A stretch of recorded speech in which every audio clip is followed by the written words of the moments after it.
defense of Muslims is a religious duty.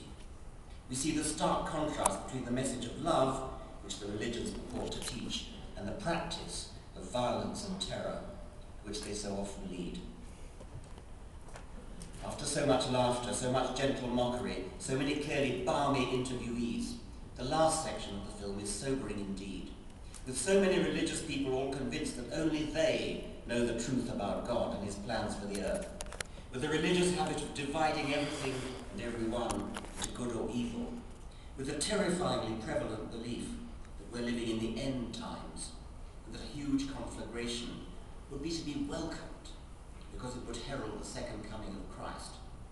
With so many factors all tending towards war and violence and the creation of irrevocable and hatred-engendering barriers between humans, all in the name of God, it's hardly to be marveled at that religion has been the accelerant, if not actively the cause, of so many of the worst conflicts in human history. And today, of course, the threat is greater than ever because our weapons are much more powerful than ever. I can't express it better than Bill himself does in the film, so I shall quote him here. The plain fact is that religion must die for mankind to live. The hour is getting very late.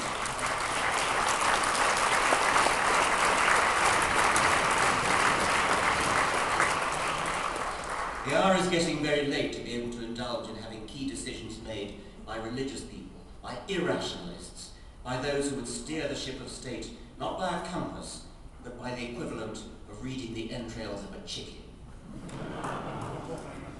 Faith means making a virtue out of not thinking. It's nothing to brag about, and those who preach faith and enable and elevate it are intellectual slaveholders, keeping mankind in a bondage to fantasy and nonsense that has spawned and justified so much lunacy and destruction. This is why rational people, anti-religionists, must end their timidity and come out of the closet and assert themselves. And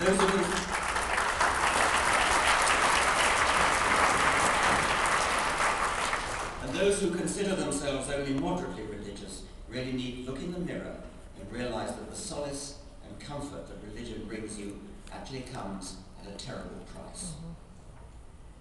Bill goes on to say that if religious extremism really does result in the end of the world or a catastrophe on a global scale, quote, it will be because we learned how to precipitate mass death before we got past the neurological disorder of wishing for it. That's it.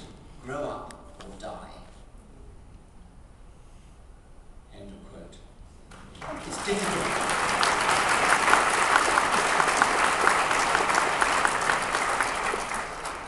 It's difficult to wake large numbers of people up to the dangers of religion. Bill Maher, by making a film that's popular, accessible, entertaining, uncompromising, funny, and ultimately terrifying, has taken the message to a far wider audience than any book, I think, could ever do.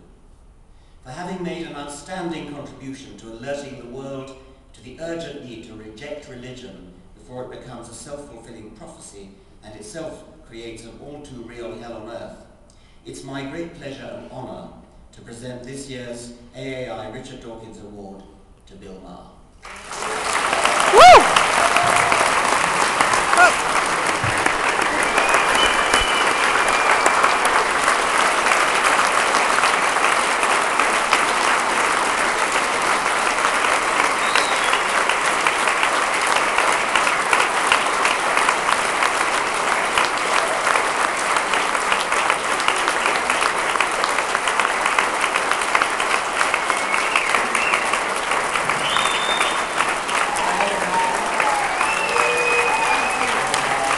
Thank you very much. Wow, Richard Dawkins, I can't tell you how amazing that is. Actually, Richard Dawkins summarizing my movie is actually better than the movie. I have to admit that. Yeah, that was really something. I've lost 22 Emmys. I wouldn't trade that.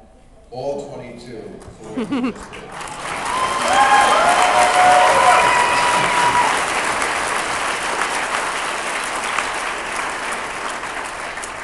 So, it's great to be here. I really appreciate you doing this. I'm a little disorganized, so this speech will be a little Gaddafi.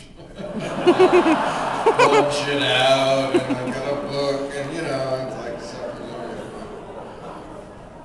But, you know, getting the Richard Dawkins Award from Richard Dawkins is it's like getting an Oscar from an Oscar. This guy is such a warrior. You have been a warrior, sir, in this cause.